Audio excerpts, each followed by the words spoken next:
નમસ્કાર.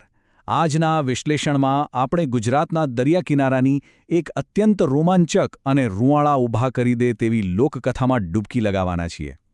આ માત્ર કોઈ વાર્તા નથી, પણ પ્રકૃતિનો ભયંકર ક્રોધ અને માનવીની અતૂટ શ્રદ્ધા વચ્ચેના અદ્ભુત સંગમનું એક જીવંત ઉદાહરણ છે. તો ચાલો શરૂ કરીએ. સીધા જ પરિસ્થિતિમાં ઉતરીએ તો જરા એ દ્રશ્યની કલ્પના કરો.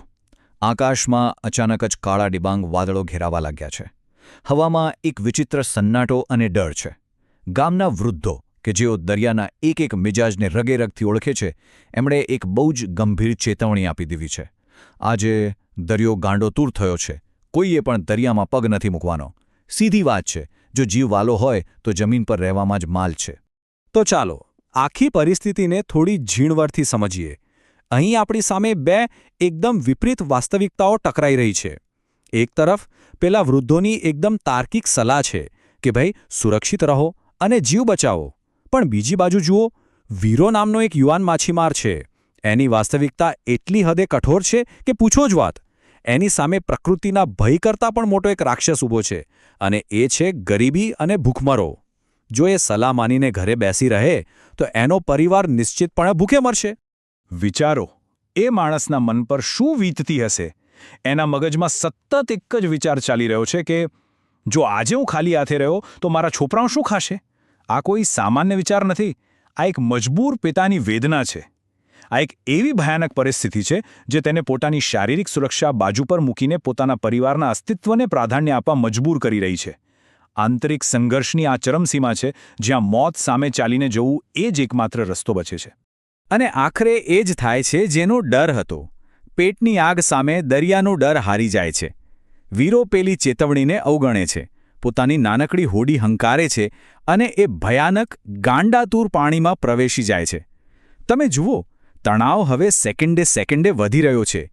એક તરફ એની સાવ નાનકડી હોડી છે અને બીજી તરફ કોઈ પણ ઘડીએ ગળી જવા માટે તૈયાર ઊભેલો વિશાળ સમુદ્ર.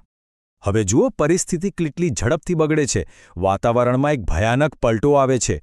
આખું આકાશ કાળા વાદળોથી ઢંકાઈ જાય છે. કાન ફાડી નાખે એવો જોરદાર પવન ફૂંકાવા લાગે છે.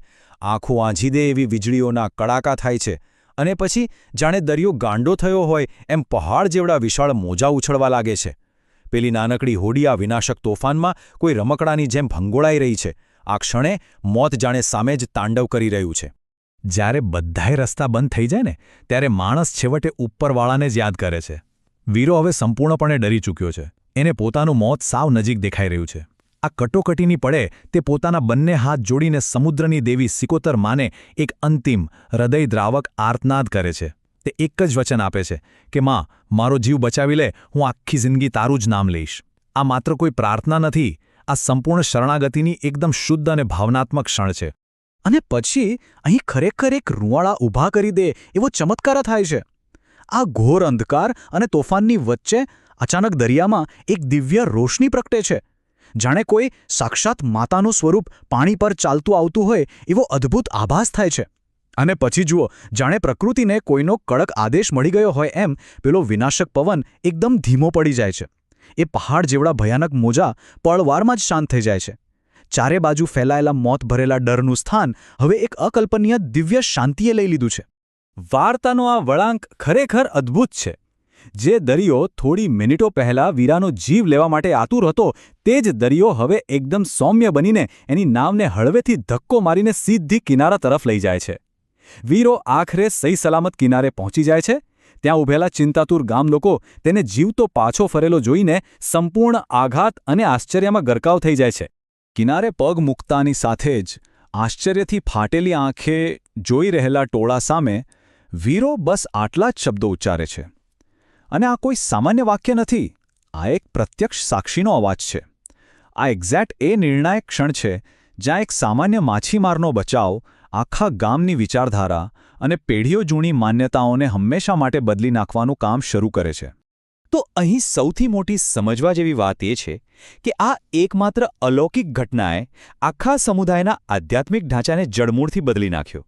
જે ગામ લોકો અત્યાર સુધી દરિયાથી અને કુદરતના પ્રકોપથી ફફડતા હતા, તેમના હૃદયમાં હવે એક દિવ્ય શક્તિ પ્રત્યેની અતૂટ શ્રદ્ધા જન્મે છે.